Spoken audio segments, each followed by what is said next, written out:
যাই হোক, অতিথি গল্পের আলোচনা চলছিল। অতিথি গল্পের আলোচনায় আমরা ছিলাম আগের ভিডিওতে। সোনামণিকে পর্যন্ত আমরা পেয়েছিলাম। সোনামণি কে ছিল জানা গেল যে তারাপদ সোনামণির অপরিচিত ছিল না, সোনামণির খুব পরিচিতই একজন হয়ে গিয়েছিল, তাকে বাঁশের বাঁশি বানিয়ে দিয়েছিল এবং সোনামণি তাহাকে দাদা বলে ডাকতো, মানে তারাপদকে দাদা বলে ডাকতো। যখন শুনলো যে তারাপদ কেবল বাঁশিতে, মানে যে বাঁশিতে কীর্তনের সুর বাজাইয়া মাতা ও কন্যার মনোরঞ্জন করিয়াছে তাহা নহে, মানে এখানে বলা হচ্ছে যে সোনামণির অনুরোধে তাহাকে স্বহস্তে একটা বাঁশের বাঁশিও সে বানিয়ে দিয়েছে। তাহাকে কতদিন উচ্চ শাখা হইতে ফল ও কণ্টক শাখা হইতে ফুল পাড়িয়া দিয়েছে, মানে অনেক দিন ধরে সে ফুল সব কিছু, মানে ফুল গাছ থেকে ফুল পেড়ে সোনামণিকে দিয়েছে এবং সোনামণির সাথে সম্পর্কটা তারাপদর বেশ ভালোই। এটা শুনলো যখন চারু, তখন দেখাচ্ছে যে তখন চারুর অন্তঃকরণে যেন তপ্তশেল বিধিতে লাগিল, অর্থাৎ সে কিন্তু আরও ঈর্ষান্বিত বোধ করলো এবং তপ্তশেল বিদ্ধ করলো তাকে যেন। চারু জানিত তারাপদ বিশেষ রূপে তাহাদেরই তারাপদ। তারাপদ বলছে বিশেষ রূপে, তারাপদ তো সব জায়গায় মিশে যেতে পারতো, সে জানতো যে তারাপদ কিন্তু একেবারে বিশেষ রূপে তাহাদেরই তাদেরই তারাপদ। অত্যন্ত গোপনে সংরক্ষণীয় ইতর সাধারণে তাহার একটু আদ্রু আভাস মাত্র পাইবে, অথচ কোনো মতে নাগাল পাইবে না। দূর হইতে তাহার রূপে গুণে মুগ্ধ হইবে এবং চারু শশীদের ধন্যবাদ দিতে থাকিবে। কোনো মতে এই আশ্চর্য মানে বলছে এখানে যে অত্যন্ত গোপনে সংরক্ষণীয় ইতর সাধনে তাহার একটু আদ্রু আভাস মাত্র পাইবে, অথচ কোনো মতে নাগাল পাইবে না। দূর হইতে তাহার রূপের গুণের মুগ্ধ হইবে, রূপে গুণে মুগ্ধ হইবে চারু শশী এবং চারু শশীদের ধন্যবাদ দিতে থাকিবে। এই আশ্চর্য দুর্লভ দৈবলব্ধ ব্রাহ্মণ বালকটি সোনামণির কাছে কেন সহজগম্য হইল? সোনামণি মানে চারু শশীর কাছে তো সে সহজগম্য ছিল না, তাহলে কেন সোনামণির কাছে সে সহজগম্য হলো? আমরা যদি এত যত্ন করিয়া না আনিতাম, এত যত্ন করিয়া না রাখিতাম, হ্যাঁ, তাহা হইলে সোনামণিরা তাহার দর্শন পাইতো কোথা থেকে? এইগুলো চারু শশীর মনে আসছে, যে চারু শশী বলতে চাইছে যে আমরা যদি তাকে, আমার মা যদি, মানে অন্নপূর্ণা যদি তাকে যত্ন করে না রাখতো, তার সেবা যত্ন না করতো, তাহলে কি করে সে সকলের সাথে সে সখ্যতা লাভ করলো, মানে সবাইকে সে চিনলো কি করে? সোনামণিরা তাহার দর্শন পাইল কিভাবে? সোনামণির দাদা শুনিয়া সর্বশরীর জ্বলিয়া যায়। সোনামণির দাদা শুনলেই তার সর্বশরীর জ্বলে গেল। সে তারাপদকে চারু মনে মনে বিদ্বেষরে জর্জর করিতে চেষ্টা করিয়াছে, তাহারই একাধিকার লইয়া এমন প্রবল উদ্বেগ কেন? বলছে যে তারাপদকে চারু মনে মনে বিদ্বেষরে জর্জর করিতে চেষ্টা করছে, তারাপদকে চারু শশী কী করছে? মনে মনে বিদ্বেষরে তাকে জর্জরিত করার চেষ্টা করছে। তারই একাধিকার নিয়ে, তার নিজের একাধিকার নিয়ে এমন উদ্বেগ কেন? সে একা অধিকার করে তারাপদের জীবনে থাকবে কেন? সোনামণি এলে কোথায় তার অসুবিধে হচ্ছে, বুঝিবে কাহার সাধ্য, কে বুঝতে পারে? সেই দিনে অপর একটা তুচ্ছ সূত্রে সোনামণির সহিত চারুর মর্মান্তিক আড়ি হইয়া গেল। সেদিন কি হলো? সোনামণির সাথে তার আড়ি হয়ে গেল এবং সে তারাপদর ঘরে গিয়া তাহার শখের বাঁশিটি বাহির করিয়া তাহার উপর লাফাইয়া মারাইয়া সেটাকে নির্দয়ভাবে ভাঙিতে লাগিল।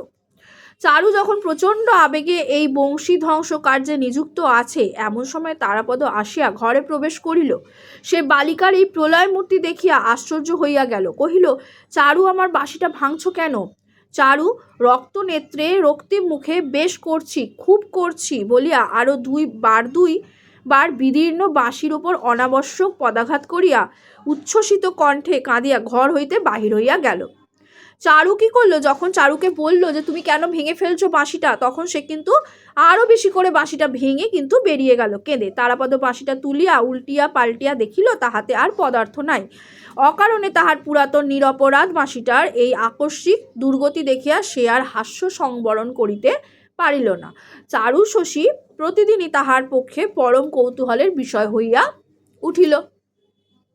তাহার আরেকটি কৌতূহলের ক্ষেত্র ছিল মতিলাল বাবুর লাইব্রেরিতে ইংরাজি ছবির বইগুলি। মতিলাল বাবুর লাইব্রেরিতে ইংরাজি ছবির যে বইগুলো ছিল সেটা তার কৌতূহলের বিষয় ছিল।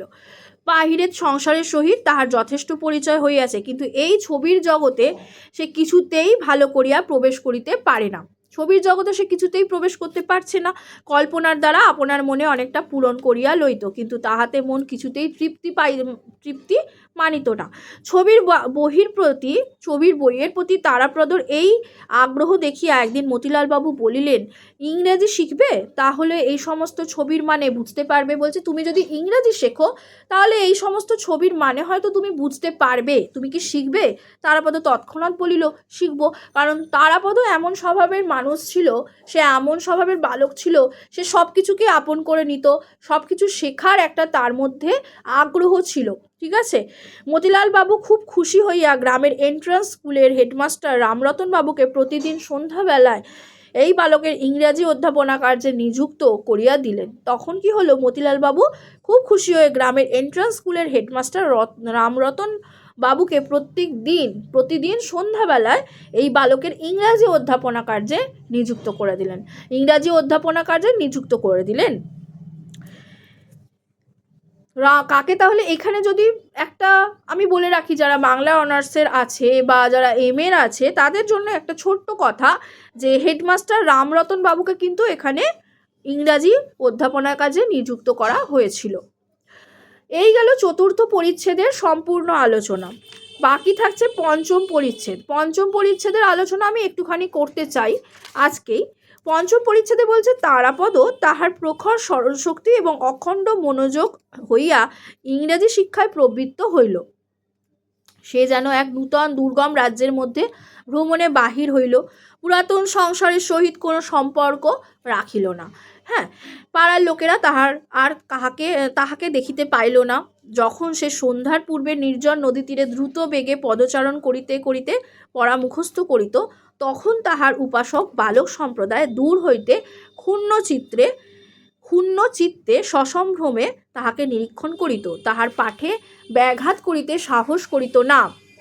চারুও আজকাল তাহাকে বড় একটা দেখিতে পাইত না, কারণ সে পাঠে মনোনিবেশ করেছে, তাই তারাপদকে দেখাই যায় না প্রায়। তো চারুও আজকাল তাহাকে বড় একটা দেখিতে পাইত না। পূর্বে তারাপদ অন্তঃপুরে গিয়া অন্নপূর্ণার স্নেহদৃষ্টির সম্মুখে বসিয়া তা আহার করিত, কিন্তু তদুপলক্ষে প্রায় মাঝে মাঝে কিছু বিলম্ব হইয়া যাইত বলিয়া সে মতিবাবুকে অনুরোধ করিয়া বাহিরে আহারের বন্দোবস্ত করিয়া লইল। ইহাতে অন্নপূর্ণা ব্যথিত হইয়া আপত্তি প্রকাশ করিয়াছিলেন, কিন্তু মতিবাবু বালকের অধ্যয়নের উৎসাহে অত্যন্ত সন্তুষ্ট হইয়া এই নূতন ব্যবস্থার অনুমোদন করিলেন।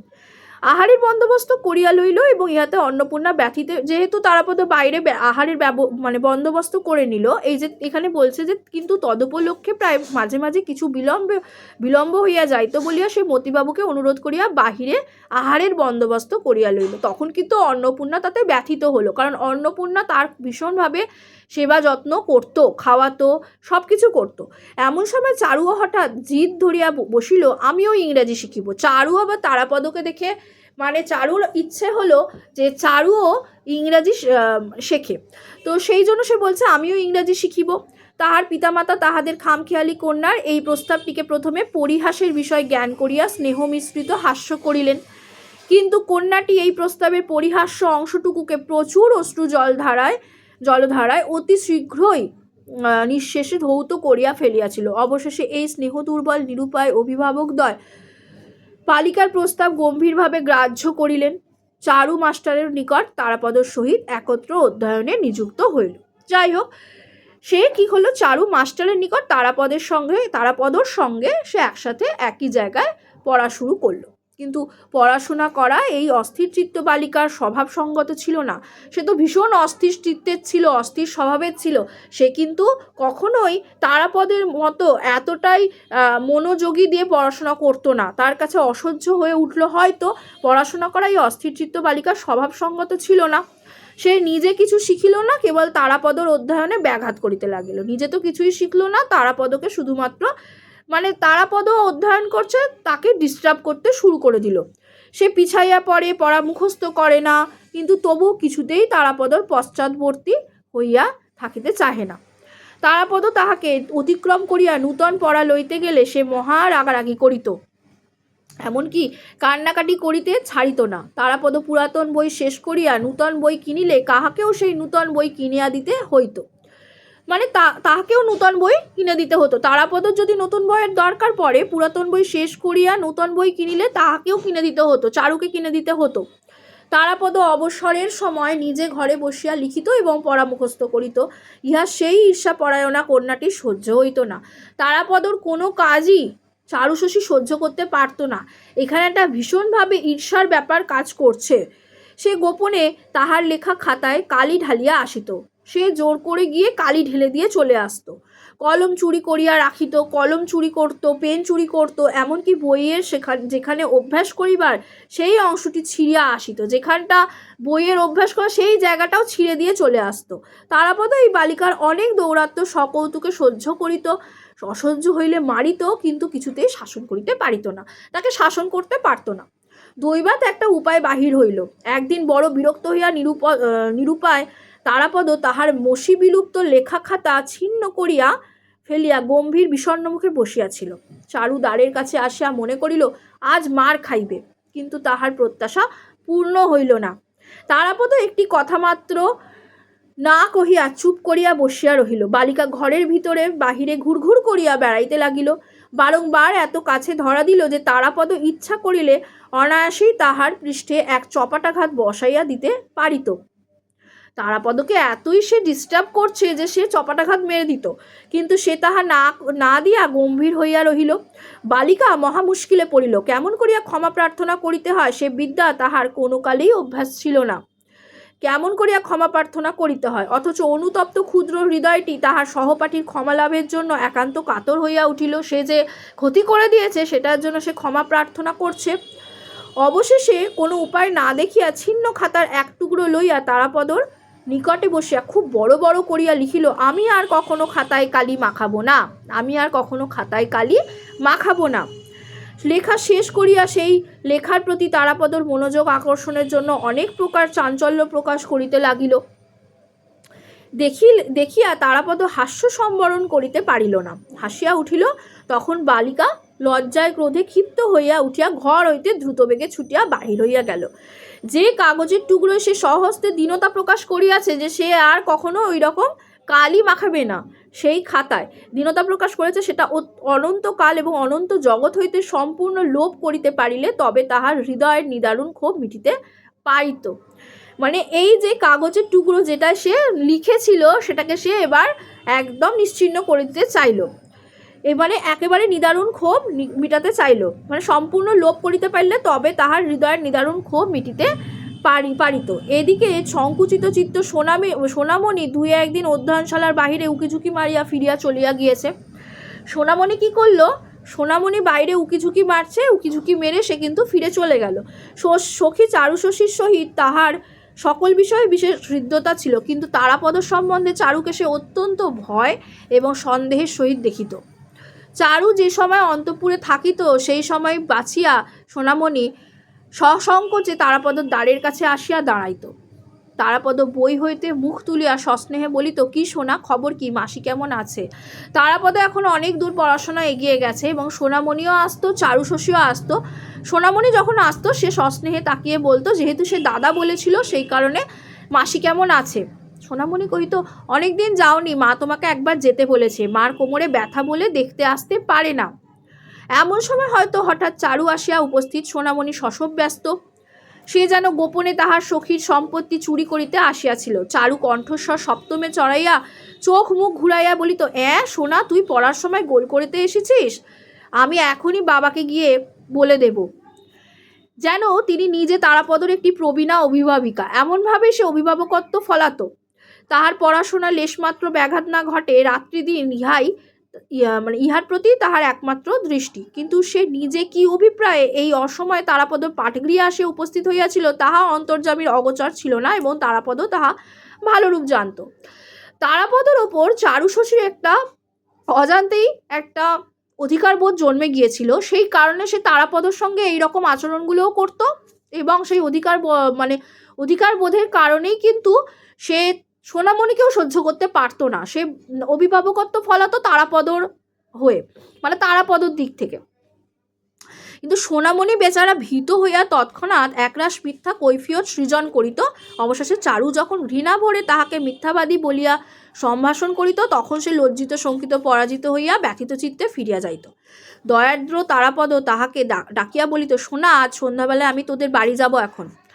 চারু সর্পিনীর মতো ফোঁস করিয়া উঠিয়া বলিত, যাবে বই কি। হিংসা করতো সোনামণিকে। চারু মানে তারাপদর সাথে সোনামণির যে কথোপকথন সেটা সে সহ্য করতে পারতো না। তোমার পড়া করতে হবে না, বলছে তোমার পড়া করতে হবে না, আমি মাস্টারমশাইকে বলে দেবো। বলছে বলে দেবো না, বলছে তোমার পড়া করতে হবে না, আমি মাস্টারমশাইকে বলে দেবো না। চারুর এই শাসনে ভীত না হইয়া তারাপদ একদিন সন্ধ্যার পর বামুন ঠাকুরনের বাড়ি গিয়েছিল। তৃতীয় বা চতুর্থবারে চারু ফাঁকা শাসন না করিয়া আস্তে আস্তে একসময় বাহির হইতে তারাপদর ঘরের দ্বারে শিকল আটিয়া দিয়া মাল মশলার বাক্সর চাবি তালা আনিয়া তালা লাগাইয়া দিল। যাই হোক, আজকের আলোচনা এই পর্যন্তই থাকলো। পরের ক্লাসে থাকবে বাকি অংশটুকুর আলোচনা এবং পরের পরিচ্ছেদের আলোচনা। ক্লাসটা ভালো লাগলে অবশ্যই চ্যানেল সাবস্ক্রাইব করে দেবে, বেল আইকন দিয়ে রাখবে, বন্ধুদের সাথে লাইক করবে, শেয়ার করে দিও। Thank you so much.